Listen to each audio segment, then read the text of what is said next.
Let's get into the details of the information. Notice that it's from US intelligence. It's estimated that, well, look at what US intelligence itself is saying. What are they saying about it? No, I mean, you mean what's going on between Iran and the US, right? What they're saying is, look, the one who controls the Strait of Hormuz right now is Iran, right? And it's not Iran saying it. It's not the Ayatollah regime saying it. No, it's their own intelligence saying it. Obviously, this must be setting off alarms in the United States. And look, not even removing this one. The former director, no, Tulsi Gabbard, not the former director of intelligence. She was removed because she spoke out and said things that made Donald Trump uncomfortable, right? Do you remember? Well, now someone else from intelligence is saying it. Let's get into the details. But at the end of the day, intelligence is very upset because they're the ones who see all of this up. They see this whole situation up close and they warn about it, right? And they're reporting exactly this, right? Let's get into the details. According to what 3 different intelligence sources say, they claim they've reached the same conclusions. The United States intelligence agencies, in their assessments, claim that Iran from now on has the ability to block the Strait of Hormuz whenever it wants. At its discretion? Yes, at its discretion. So, what does this mean? Who controls it? Iran does, right? I'm not insisting. The intelligence agencies themselves say this and share interesting details. So, among them is the fact that the one who opens Hormuz right now, not the United States, but Iran has to open it whenever it decides. It means a lot. The Strait of Hormuz is located, as you know, in an area that is, well, obviously key in all these matters. Let's look at the image of the Strait of Hormuz. As you know, it has or represents a large percentage. The map, a fifth of the world's oil and gas energy and other things, right? That's this area. The fact is that it's only 33 kilometers from coast to coast. But in reality, only about 5 kilometers are usable. That is, you can use it to navigate with large ships, right? So it's just small sections. There's one at the top that's heavily used, and another here with mines. That's about it, right? There are corridors there, so you can, well, go from one side to the other. According to the evaluations cited by different media outlets, including CNN and several typical ones, like those from the United States, they released this intelligence report stating that the United States had to negotiate intensely to achieve the reopening because they didn't want it, or they had to insist that they act loyally. Otherwise, another element that also worries the West, not only the United States, but also Europe and Asia, it's that Iran keeps an important part of its military arsenal, including missiles, drones, and launchers and fast vessels capable of harassing any commercial ship. There's also talk of an alleged ecological toll that the Iranians will impose, charging all ships an extra fee based on the percentage of oil they carry. So, oil becomes an extra cost. The situation becomes more delicate because Iran would also be resorting to the Houthis. Why? How do we know this? Look, first, because they've already resorted to them several times. But just yesterday we were telling you how in this area there was an attempt to board a container ship, right? They tried to board it. They tried to take it. Luckily, it managed to keep going. There were shots fired. It didn't escalate. Yes, but it's suspected that it was the Houthis, even though they haven't claimed responsibility, but the order could be okay. I open the strait for them as if we're going this way, but then close it on this side. The point is that Iran would not only have control of Hormuz, but possibly also control of the passage to the Red Sea. And to where? Well, towards the Suez Canal. Towards this canal, which serves as the connection. And wow, here it is, here it is, here it is, here it is. If we zoom in here, look, there were ships. You see this one that looks like a little road? That's water, right? It's just that it's a canal. And since it's a private canal, a national canal, Well, there's a fee there. Yes, because this was like the Panama Canal. This was built to use the canal. The Suez Canal. Well, it reached certain limits, but it was opened. It was expanded until it reached the Persian Gulf, until it reached the Mediterranean. Sorry. So that's how it connects Europe with the Middle East, but also with Asia. Because the other option to reach Europe by ship is to go around the south of South Africa. Go around, make a detour until you reach the Atlantic and then go up, head north and reach Europe. Obviously with increased costs, increased time. The reports indicate that it's a simultaneous closure in Hormuz and the other strait called Bab al-Mandeb, which is the gateway to the Suez Canal, the Red Sea, and that whole area. Yes, it causes the economy to collapse in no time by a very large percentage. I mean, you take away. Look, because sometimes this part can be confusing. I mean, I've told you many times already. Here, a fifth of the world's oil passes through. But here, a fifth of the entire global economy passes through. Here, it's not just energy. And here, a fifth of the global economy passes through here. So obviously, if they shut this down and shut that down too, when they decide to turn off the tap, that's it, right? Just do it your way, right? You can bomb or attack, but you can't open it. Because they don't control the coasts on the Iranian side, and it's full of mountains. So, since you control them, you can remove all the little boats, and they have marine drones. Remove the drones, remove the boats, they have mines, remove the mines. They have launchers. Launchers that even with all the bombings by the United States, they really only managed to destroy only 2 out of 33 launchers they have just on the coast from the Persian Gulf to the Strait of Hormuz. They have 33 launchers. They had 33. Now they have 30 left. They destroyed 2 or 3. All this time. Yes, they damaged others, but they've already repaired them. And now 30 are operational. And that's what US intelligence says too. It's not Iran saying it. So US intelligence revealed this. Didn't I mention it to you weeks ago? So between what's being revealed right now and what we've seen, well, it's a loss. Right? I mean, this isn't a conflict that's been won. On the contrary, it's a lost conflict.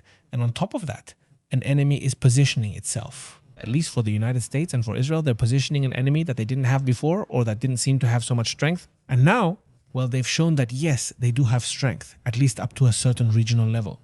But in the end, that's just logical now, right? I mean, regionally, they have more strength than expected.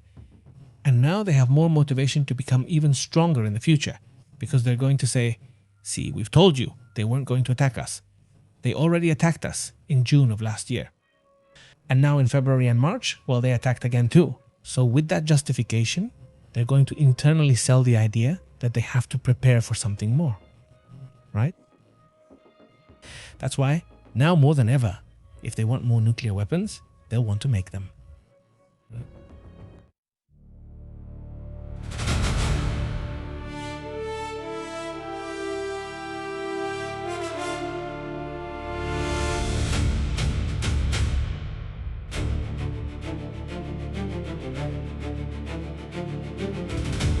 Hey, well, among the images from the G7 that are drawing attention today, right?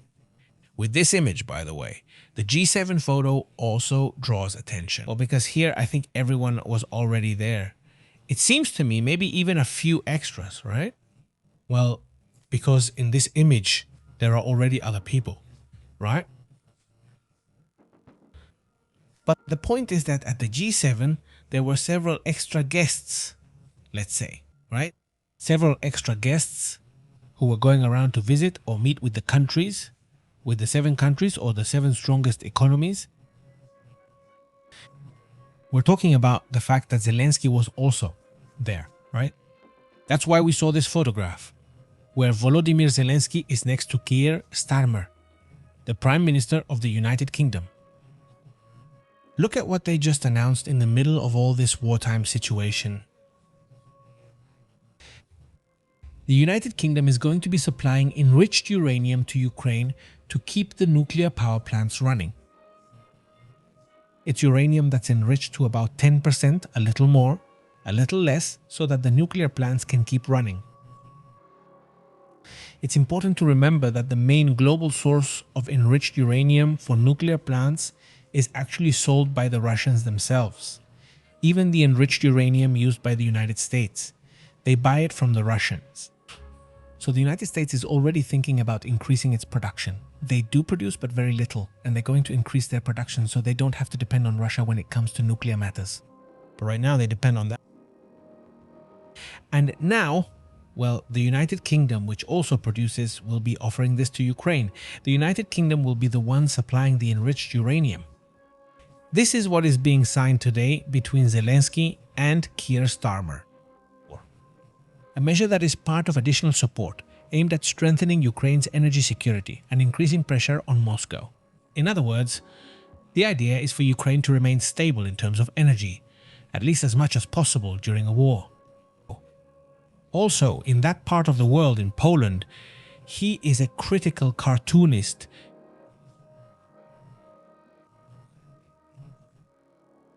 His name is Semyon Sklepecki over there in Poland. His real name is Robert Kuzaskov, but they called him Semyon Sklepecki. Sklepecki was this 44-year-old political cartoonist. Yes, take a look at the cartoons he made. So there on his shirt, on his t-shirt, he has a message against Putin. That's in Poland. And well, his critical drawings were very well known, right? Here, this is another drawing.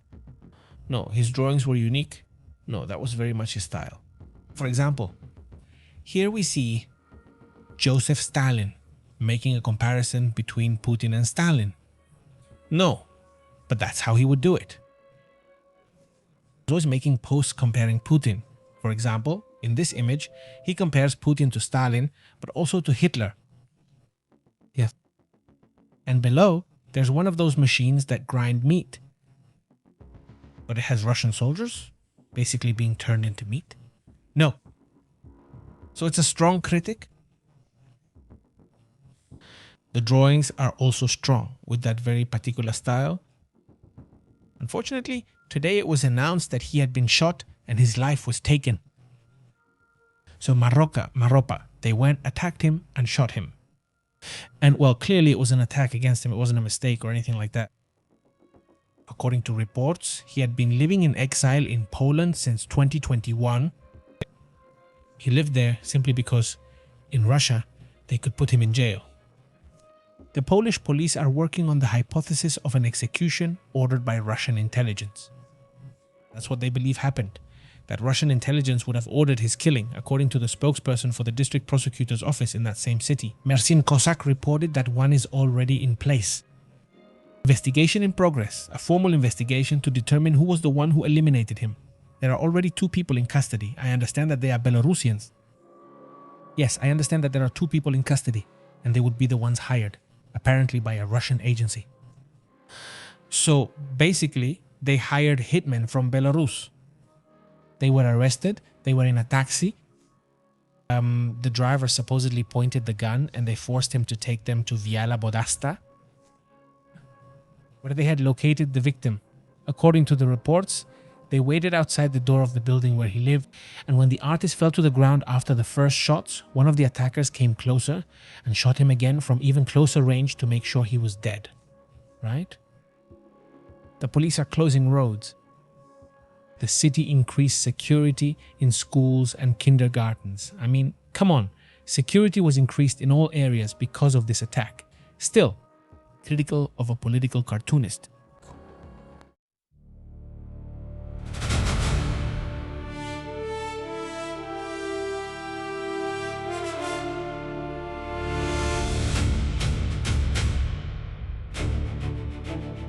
The other matters are also important. Well, here in Nuevo León, some images of the Santa Catarina River are shown. It's a new bridge they're building between Morones Prieto and Constitución. But the Santa Catarina River, which is a very large river, but it's dry, but every time it rains heavily, well, the water rises, right? Right now, it's full of machinery to build the bridge and the materials for the bridge itself. So they ended up underwater, according to what has been shown this time on social media, right? They've also been showing some images from nearby buildings that show this, right? The bridge project is basically on hold. Obviously, the construction, I imagine, will continue after the rains, but there have been heavy rains. And what really helps here in Monterrey is that the river carries away all that water, all those currents, because if not, those same rains would flood the city, right? In fact, there's a dam further upstream that helps when there's too much water and the river fills up, but only up to a certain limit, because it slows the water down, right? Otherwise, it would also be a huge problem, right?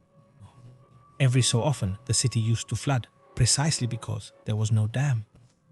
So, well, the thing is that with such heavy rains, they have to pause a lot of construction projects, like the monorail and some bridges, because there are several bridges being built in that whole area. They're connecting a lot of things that honestly aren't well connected, and we'll see how things turn out or how this work continues in the future. In the meantime, there will probably be material losses because, just look, they're underwater now, so I don't know which materials are going to survive and which aren't. I imagine the machinery will survive because it's not ours. It looks very dramatic, but the current isn't that strong. I mean, if you look there, you can see that it doesn't even reach to cover the tires or anything like that.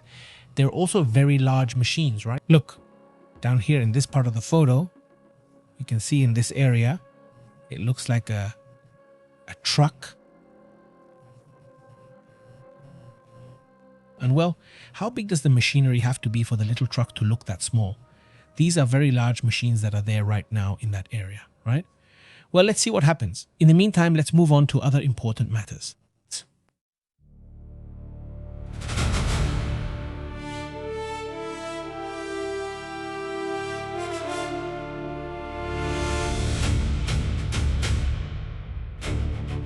Well, greetings to everyone on Discord.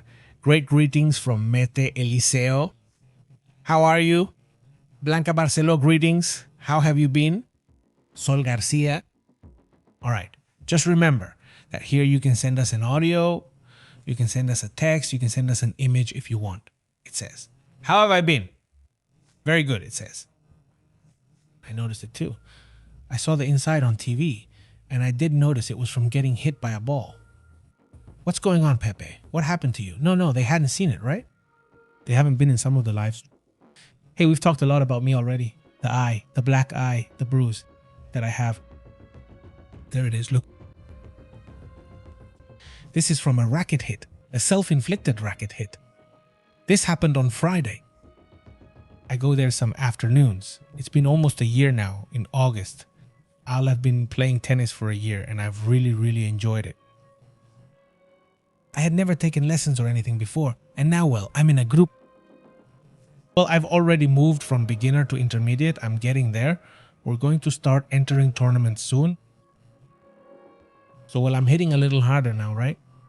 And on Friday, in the second to last play, no. I hit myself with the racket, which has happened to me several times. I mean, it's not the first time I've hit myself with the racket, right? Because sometimes the ball suddenly changes direction. I mean, you think it's going one way, you calculate it's coming here, and then it does this. Because of the spin, wind, and everything, the ball spins. So you have to quickly adjust the racket during the game, right? Then you adjust the racket, and this happens, the racket brushes against you, right? That had happened to me several times, even 2 or 3 times like that. But this time it hit me hard, right on the eyebrow, right here, you know? Here, this is where I had it. I had like a bump, right? But honestly, with the adrenaline, I didn't notice. Afterward, we continued working out and did other things. I walked, lifted weights, and so on. And suddenly I felt it. That's when, after some time had passed, I felt like there was a lump, you know? And I thought, well, if I touch it during the day, yeah, I took off my cap, and sure enough, there was a lump right here, right? So yeah, but, well, I didn't have any ice. So I just put some cold water on it, just a little bit. And then later on, When I got home, I put ice on it, but I think too much time had passed. It was normal the next day, but by the third day, it turned purple. Look, this is how my first black eye looks. Yeah, no. I had never had that kind of luck, so to speak, you know? I've done a lot of things. Well, how much martial arts have I done? I did many years of martial arts, and I never got bruises all over. When I did, well, and I still plan to do mountain biking, but mountain biking comes with falls, because when we go to the mountains, there are falls and scrapes everywhere, but never a black eye. Well, it finally happened to me. I finally got a black eye. Yeah, scrapes of all kinds, and you name it. I've never broken anything so far. Luckily, and I used to say I'd never get a black eye. Well, this is my first one, right? My first time, you could say. But yeah, it was good. It was good. Well, it's just part of the job, right? So he says, look, Pepe, go buy yourself a Carlos Quinto and melt a bit of the chocolate. Put it on the bruise and it helps it heal. Obviously, a chocolate with more cocoa is better, but that works great. Seriously? Literally. You know, my family, on my dad's side, we have eyelids. If you notice, I mean like this. Like with a fold here, right? We've always had them like that. I mean, but look at the bone. I mean, these bones. So that's how we have them.